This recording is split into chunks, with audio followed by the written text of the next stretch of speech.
اسرائیلی وزیراعظم بنیامین نیتن یاہو اور امریکی صدر ڈونلڈ ٹرمپ کی ملاقات سے چند گھنٹوں پہلے ہی پاکستان کے وزیراعظم شہباز شریف نے غزہ امن منصوبے سے متعلق کہا تھا کہ وہ صدر ٹرمپ کے 20 نکاتے منصوبے کا خیر مقدم کرتے ہیں، لیکن اس کے بعد نائب وزیراعظم اور وزیر خارجہ اسحاق ڈار نے دعویٰ کیا کہ صدر ٹرمپ کا مجوزہ منصوبہ ان نکات سے مختلف ہے جو 8 مسلم ممالک نے تجویز کیے تھے۔ میں نے یہ کلیئر کر دیا کہ یہ جو 20 پوائنٹ جو ٹرمپ صاحب نے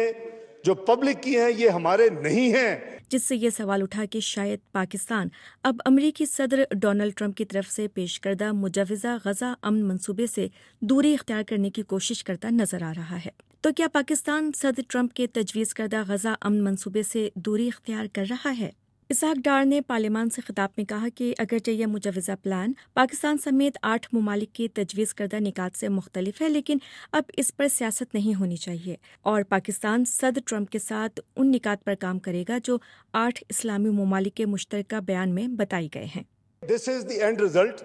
اور اس میں سیاست کی گنجائش نہیں ہے unless کہ وی وانٹ کہ ہم وہاں سے واک اوے کرتے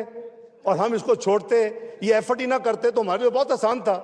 نجی چینل جیو نیوز پر شاہزیب خانزادہ کے پروگرام میں میزبان کے سوال کا جواب دیتے ہوئے اسحاق ڈار نے مزید وضاحت کی اور انہوں نے کہا، میں واضح کر دوں کہ ہم کسی ایکارڈ کا حصہ نہیں بننے جا رہے، ہماری پالیسی وہی ہے، اسرائیل کو جس حیثیت میں ہے ویسا ہی رہنے دیں، ہم اسرائیل کو تسلیم کرنے کی طرف نہیں جا رہے، ہمارا مقصد صرف انسانی مدد، خون ریزی روکنا اور ویسٹ بینک کو بچانا ہے، ہم اس کام کے لیے 8 ممالک کے ساتھ پرعزم ہیں اور جب بھی ضرورت ہوگی ہم دستیاب ہوں گے، ہم نے کمٹمنٹ دے دی ہے۔ تو پھر ٹرمپ کے تجویز کردہ امن پلان میں تبدیلی کب اور کیسے ہوئی؟ اٹلانٹک کونسل کے ڈین شیپیرو اسرائیل میں امریکہ کے سابق سفیر اور نائب سیکریٹری دفاع برائے مشرق وسطیٰ رہ چکے ہیں۔ بی بی سی سے بات کرتے ہوئے ان کا کہنا تھا کہ بظاہر ایسا لگتا ہے کہ سب سے اہم تبدیلی یہ ہے کہ اسرائیلی فوج کی واپسی ٹرمپ کے منصوبے کے مطابق نہیں بلکہ نیتن یاہو کی خواہش کے مطابق ہوگی، حالانکہ ٹرمپ کے منصوبے میں بھی مرحلہ وار واپسی شامل تھی۔ اسرائیلی وزیراعظم کی جانب سے تجویز کردہ ترامیم کے حوالے سے ڈین شیپیرو کا کہنا تھا، نیتن یاہو یہ چاہتے تھے کہ حماس کے ہتھیار ڈالنے کے عمل اور اسرائیلی فوج کی غزہ سے واپسی کے وقت اور دائرہ کار کے درمیان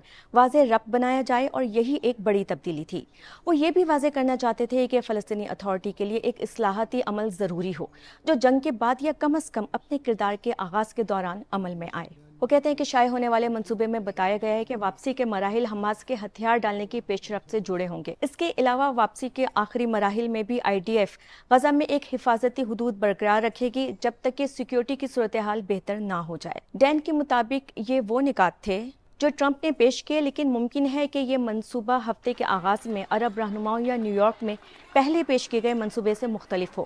کیونکہ ہم مکمل طور پر نہیں جانتے کہ ٹرمپ نے نیتن یاہو کو کیا منصوبہ پیش کیا تھا۔